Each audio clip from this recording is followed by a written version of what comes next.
तुम्हारे अनुग्रह तात कानन जात सब सुख पाई हूँ प्रतिपाल आय सुकुशल देखन पाय पुनि फिर आई हूँ जननी सकल परितोषी परिपाज कर बिनती घनी तुलसी करहु सोई जतनु जहि कुशली रहै कौशल धनी।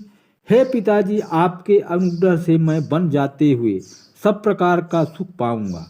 आज्ञा का भली भांत पालन करके चरणों का दर्शन करने कुशल पूर्वक फिर लौट आऊंगा। सब माताओं के पैरों पड़ पड़कर उनका समाधान करके और उनसे बहुत विनती करके तुलसीदास जी कहते हैं कि तुम वही प्रयत्न करना जिसमें कौशलपत पिताजी कुशल रहें। गुरु सन कहबु संदेशु बार बार पद पदुम गही करब सोई उपदेशु जेहि न सोच मोहिया बाधपति।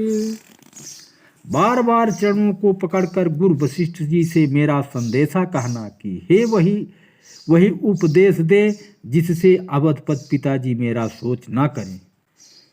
पुरुजन परिजन सकल निहोरी तात सुनाय भुबिनती मोरी सोई सब भांति मोर हितकारी जाते रह नर नाभु सुखारी। हे तात, सब पूर्ववासियों और कुटुंबियों के अनुरोध करके मेरी विनती सुनाना कि वही मनुष्य मेरा सब प्रकार से हितकारी हैं जिनकी चेष्टा से महाराज सुखी रहें। कहावत संदेशु भरत के आए नीति न तजिय राजु पदु पाए पाले भू प्रजहि करम मनु बानी ऐसे हुमा तू सकल समुजानी। भरत के आने पर उनको मेरा संदेशा कहना कि राजा का पद पाकर जाने पर प्रीति न छोड़ देना, कर्म वचन और मन से प्रजा का पालन करना और सब माताओं के समान जानकर उनकी सेवा करना। और निवाय हुए भाई पुभाई करी पितु मातु सुजन सेवकाई तात भांतु तेहि राखब राऊ सोच मोर जहि करय न काऊ। और हे भाई, पिता माता और स्वजन की सेवा करके भाईपन को अंततः निभाना। हे तात, राजा पिता की जो उसी प्रकार से रखना जिससे वे कभी किसी तरह भी मेरा सोच ना करें।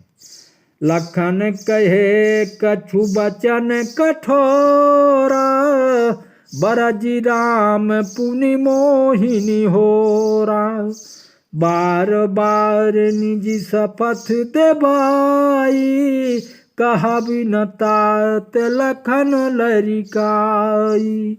लक्ष्मण जी ने कुछ कठोर वचन कहे, किंतु श्री राम जी ने उन्हें बरच कर फिर मुझसे अनुरोध किया और बार बार अपनी सौगंध दिलाई और कहा, हे तात, लक्ष्मण का लड़कपन है, वहां जाके किसी से न कहना।